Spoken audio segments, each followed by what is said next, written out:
बहुत अच्छा लगेगा आपको, ठीक है। यस, कौन सी स्टोरी, हाँ आज टाइम है अपने पास, अपना ही बताओ कौन सी स्टोरी सुनना चाहोगे?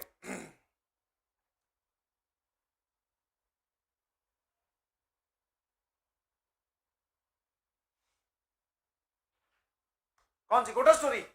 कोटा स्टोरी, चलो ठीक है, ठीक है भाई, ठीक है, तुम लोगों ने इतना कोऑपरेट किया, पहले तो thanks to all of you. ठीक है, वो कोई प्रीति जी सही बोल रही थी कि सर हम जब ज्यादा देर तक एक ही चीज पढ़ते रहे तो फिर क्या है, वो इरिटेटिंग लगता है। तो ठीक है, जैसे ही समझ में आना तुम्हें कम कम स्टार्ट हुआ, मैंने वहीं पे लेक्चर रोक दिया। तुम्हारी बात की सुनवाई होती है भैया, ध्यान रखिएगा प्लीज, तुम्हारे ही प्यार की वजह से तो हम लोग हैं। ठीक है, प्लीज मेरी आपसे एक सिंसियर रिक्वेस्ट है, जो as a teacher, as a बड़ा भाई बोल दीजिए, भैया बोल दीजिए, कुछ भी बोल दीजिए, प्लीज पढ़ते रहें यार।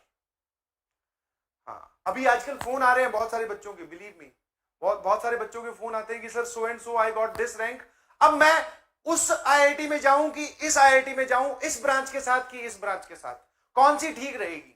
तो कैन यू इमेजिन कि अभी इस वक्त उनके दिमाग में क्या चल रहा है? आईआईटी जेईई की काउंसलिंग, अलग अलग टाइप से सर आईआईटी के रैंकिंग हम देख रहे हैं कि भैया कौन सी आईआईटी हमारे लिए अच्छी है। समझ में आया? 50 जगह फोन आ रहे हैं, 50 जगह फोन कर भी रहे हैं कि भैया मुझे कौन सी ब्रांच सुटेबल है, इलेक्ट्रॉनिक्स एंड कम्युनिकेशन लूं या फिर मैं इंफॉर्मेशन टेक्नोलॉजी ले सकता हूं। कंप्यूटर साइंस वाली हमारी थोड़ी सी रैंक पीछे रह गई, इस वजह से वो ब्रांच नहीं मिल रही।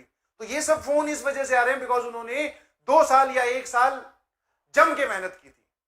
तो I am expecting that same call from you. आप सभी लोगों से मैं चाहता हूं कि आप भी फोन करें कि सर ये रैंक आ गई, आप बताओ कौन सी आईआईटी सेलेक्ट की जाए। आईआईटी हमें नहीं, हम आईआईटी को सेलेक्ट कर रहे हैं।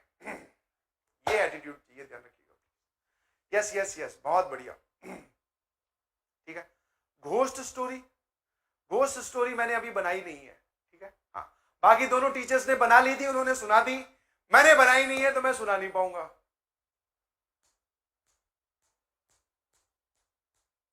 हाँ, घोस्ट स्टोरी नहीं, सिंपल कोटा स्टोरी सुन लो, ठीक है। हाँ, और तुम्हारे लिए थोड़ा मोटिवेटिंग भी रहेगा। वो ये है कि भैया देखो, जब हम लोग कोटा तैयारी करने गया था, इनफैक्ट मैं अपनी ही बात कर रहा हूं, तो जो एक चीज जब मैं पीछे जो मुड़ के अपनी जर्नी को देखता हूं, तो जो एक चीज लैग थी वो ये थी, डेडिकेशन जिसको बोलते हैं।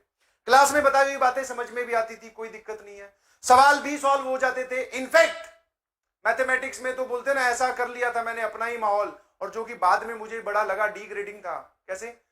क्योंकि ऐसा होता है ना, आपको एक सब्जेक्ट आता है तो आपसे उसके डाउट आपसे आके लोग पूछते हैं। जैसे मुझे मैथ्स अच्छा लगता था, मैथ्स के मैं सवाल सॉल्व कर लेता था लगभग। हाँ, कोई बहुत कम सवाल होते थे जिनमें अटकते थे, और वो टीचर से पूछ के, मतलब मैथ्स एकदम ओपी चल रही थी अपनी। तो आसपास वाले जो कमरे वाले हैं, भैया इससे मैथ्स का डाउट पूछ ले, तो उनको दिन भर डाउट बताने में, भैया लो देखो ये वाला कॉन्सेप्ट ऐसे सीखा है, इसको ऐसे कर सकते हैं, ये सवाल में एक और तरीका है। तो उसमें अपने आप को तो खुशी मिलती है, और देखे दूर से कोई देखे तो ऐसा लगता है कि आप पढ़ाई कर रहे हैं। पर एक जो गड़बड़ की वो ये है कि मैं केमिस्ट्री बिल्कुल नहीं पढ़ता था, शून्य के बराबर। और वही एक कारण रहा, शुरू शुरू में उसमें बैकलॉग हुआ, इंटरेस्ट क्रिएट नहीं हुआ, और फिर वो केमिस्ट्री की क्लासेस जो हैं वो फिर बोरियत लगने लगी, और वो धीरे धीरे छोड़ता गया, और उसका टाइम मैं मैथ्स को और फिजिक्स को देता गया। इस वजह से मैथ्स फिजिक्स तो ठीक ठाक, मैथ्स बहुत जबरदस्त, फिजिक्स एवरेज से ऊपर, बट केमिस्ट्री एकदम धरती में लगा हुआ बोलते हैं जिसको, जीरो। हाँ, बिलीव मी, जीरो। समझ में आया? तो एक तो ये कारण रहा आईआईटीएन ना बनने का। दूसरा जो कारण है वो ये है कि डेडिकेशन की बड़ी कमी थी। जैसे उस टाइम पे भी आईपीएल स्टार्ट हो गए थे, यस, हमारे टाइम पे भी नया नया था क्रेज, जा रहे हैं वहां जाके बैठ गए, ठीक है। अभी तो साइबर कैफे वगैरह, और आजकल मोबाइल में देख ले रहे हो, पहले ऐसा होता था टीवी पे जाकर, जो जूस शॉप होती थी उस पर जाकर मसाला पेटीज खा रहे हैं, बैठे हैं घंटों तक, कोई रोकने वाला था नहीं। फिर अचानक याद आया, अंदर से गिल्ट फील हुआ कि भाई 2.5 घंटे से यहीं बैठा है, घर पे जाके पढ़ाई नहीं करनी है, फिर उठ के आ रहे हैं, ठीक है। तो वो जो डेडिकेशन है ना, वो कभी कभी तो पीक पर, कभी कभी कम, कभी कभी पढ़ ले रहे हैं, कभी कभी नहीं पढ़ रहे हैं। तो ये कभी कभी वाली चीज जो है वो उसने नौका डुबो दी। समझ में आया? या तो हमेशा ही, और डेडिकेशन हमेशा इक्विवेलेंट रखना is not a simple task. नहीं जी, बिल्कुल आसान नहीं है। बोलने को मैं तुम्हें बोल के निकल जाऊं कि बेटा पढ़ते रहो, ये बोलना आसान है, बट ये पढ़ना मुश्किल है। तो बस वही हमारे साथ हो रहा था कि वो जो डेडिकेशन और वो जो होता ना एक मोटिवेशन, उसमें अप्स एंड डाउन चल रहे थे, इस वजह से कभी ज्यादा कभी कम, और फैक्टर्स की तरफ, डिस्ट्रैक्शन की तरफ अट्रैक्ट होते गए। तो उससे बचने का जो मुझे एक तरीका दिखाई देता है कि मैं ये कर सकता था, जो कि मैंने किया भी, एट द लास्ट मोमेंट जब 2-2.5 महीने बचे थे, जब लगा कि भैया अब तो पता चला होगा ही नहीं, मेंस में भी हालत खराब हो जाएगी, तब पढ़ना स्टार्ट किया।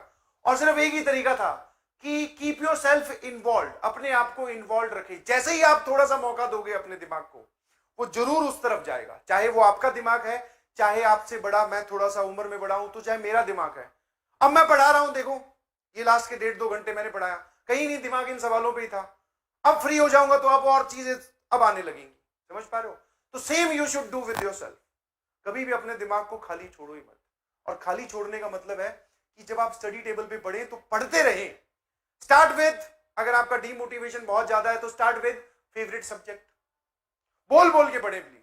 बचपन में जो तरीके हमें सिखाए गए थे वो सच में कारगर हैं, बिलीव यू मी। बोल बोल के पढ़े कि इस सर्कल में ये पॉइंट दे रखा है, इस लाइन से ये वाली इक्वेशन निकल रही है, तो इस पॉइंट को कैसे निकालूंगा।